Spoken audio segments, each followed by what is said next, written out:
Le résultat qui m'a le plus interpellé sur la lecture de cette étude, en fait, c'est le fait que ce soit un sujet tabou. Il y a 40% des parents qui considèrent que le sujet de la santé auditive, l'audition, c'est un sujet tabou. Et en fait, moi, je trouve ça presque choquant, en fait. Mais pourquoi l'audition, ce serait tabou? Qu'est-ce qui fait que non, faut regarder l'évolution de son enfant dans son entièreté. En fait, l'audition fait partie du développement normal. Je pense que les parents ont raison de dire qu'il y a un manque d'informations sur le dépistage des troubles auditifs, dans le sens où c'est vraiment quelque chose en fait, on a peu d'informations qui circulent là-dessus, c'est vrai. Donc je pense qu'effectivement, avec plus d'informations qui circulent, ça dédramatiserait le problème, dans le sens où on en parle et c'est OK. Du coup, peut-être que ça briserait le tabou. Et sans tabou, il y aurait peut-être plus de dépistage fait, peu importe où, hein, que ce soit à l'école, chez le médecin, enfin bref. Et du coup, je pense que plus d'informations, ce serait bien, et je suis d'accord, manque d'informations. Alors, c'est important de dépister tôt et de manière récurrente.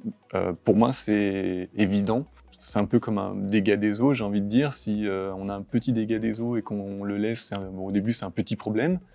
Sauf que ça peut devenir un gros problème. Alors qu'en fait, si on dépiste tôt et qu'on s'aperçoit qu'il y a quelque chose à faire, en fait, juste, il y a des solutions qui existent, et en fait, au lieu de se retrouver 10 ans plus tard avec un gros problème, en fait, on a tout de suite la solution à portée de main. Donc oui, c'est très important de dépister le plus tôt possible, et ça facilite grandement les choses. Pour moi, le dépistage de l'audition doit être systématique, au même titre que les dents et que la vue.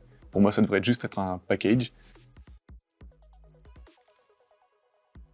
Le corps médical et l'école sont deux moyens qui sont faciles, je pense, à mettre en place pour dépister les problèmes auditifs, dans le sens où le corps médical, c'est son job de traiter la santé au sens large, donc la santé auditive également. Il y a encore pas longtemps, là, j'ai emmené ma fille faire un petit vaccin, mon docteur, il a checké les dents, il a checké la vue, il a aussi checké l'audition. Le tout a pris, en tout et pour tout, 7 minutes. Donc ça prend vraiment pas longtemps. Quant à l'école, les professeurs qui vont s'occuper de nos enfants, c'est eux qui vont passer le plus de temps avec nous, avec notre enfant. C'est-à-dire que, voilà, donc si eux décèlent des choses, qu'ils viennent nous en parler, il y a des signes, donc faut communiquer.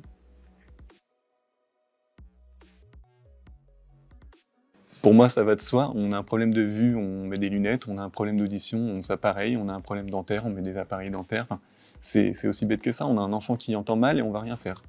Si on le sait, qu'on l'a décelé, oui, autant l'équiper pour qu'il entende. Qu'est-ce qui est le plus inconfortable entre laisser un enfant ne pas entendre ou l'équiper, sachant qu'aujourd'hui, les technologies dans les appareils auditifs, il n'y a aucun inconfort. Il y a comme je l'ai dit plus tôt, c'est des bijoux technologiques.